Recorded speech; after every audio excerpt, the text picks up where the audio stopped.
Merapi tak pernah ingkar janji. Merapi kalau mau membuat jalan, akan jalan sendiri. Tidak perlu ditutupi dam. Itu harus dibongkar. Ini kisah Mbah Marjan, sang juru kunci Gunung Merapi.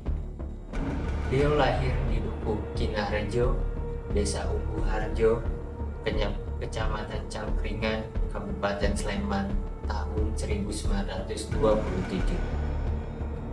Beliau diangkat menjadi juru kunci Gunung Merapi pada tahun 1982, menggantikan sang ayah yang telah meninggal dunia. Selama menjalani peran sebagai juru kunci sejak tahun 1982, beliau memang mengalami masa-masa di mana tensi Gunung Merapi sedang meninggi. Erupsi pada November tahun 1994 misalnya. Beberapa desa di lereng Gunung Merapi ikut terkena imbas awan panas atau masyarakat sering menyebutnya wedus gender. Sebanyak 60 orang meninggal dunia. 4 tahun kemudian, Juli tahun 1998, erupsi Merapi kembali terjadi. Namun semburannya mengarah ke atas sehingga tidak ada korban jiwa.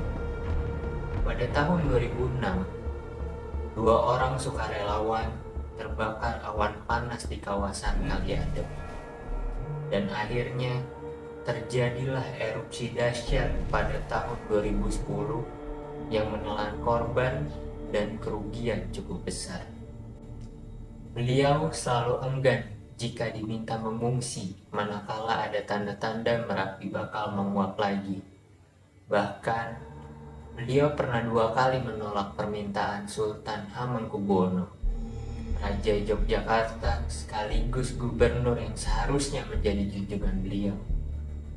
Beliau pernah ditanya kenapa beliau selalu menolak dievakuasi.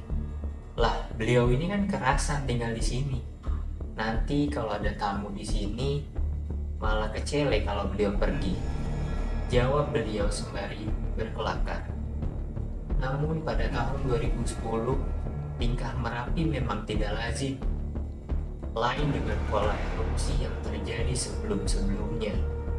Aktivitas semburan lava dan awan panasnya tidak seperti biasanya, yang selalu membentuk kubah lava baru di sisi selatan yang berfungsi sebagai pelindung.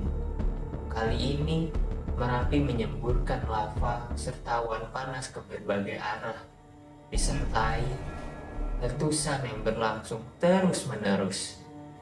Suara gemuruh terdengar sampai ke kota Jogja, juga hingga Wonosobo yang berjarak lebih dari 50 kilo.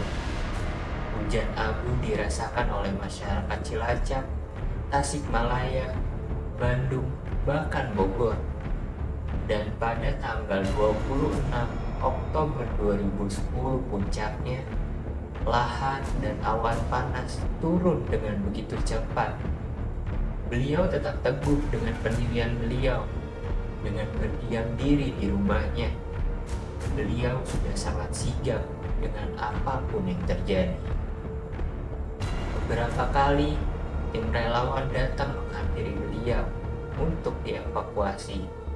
Upaya dibujuk tersebut pun gagal begitu saja. Usai bunyi sirine tanda gunung meletus pun akhirnya bunyi. Sedangkan anak beliau, Mbah Murni dan Asih, bersedia untuk turun bersama tim SAR. Hingga akhirnya panasnya api gunung Merapi merenggut nyawa Mbah Marjan. Beliau wafat dihantam awan panas yang mencapai 600 derajat Celcius.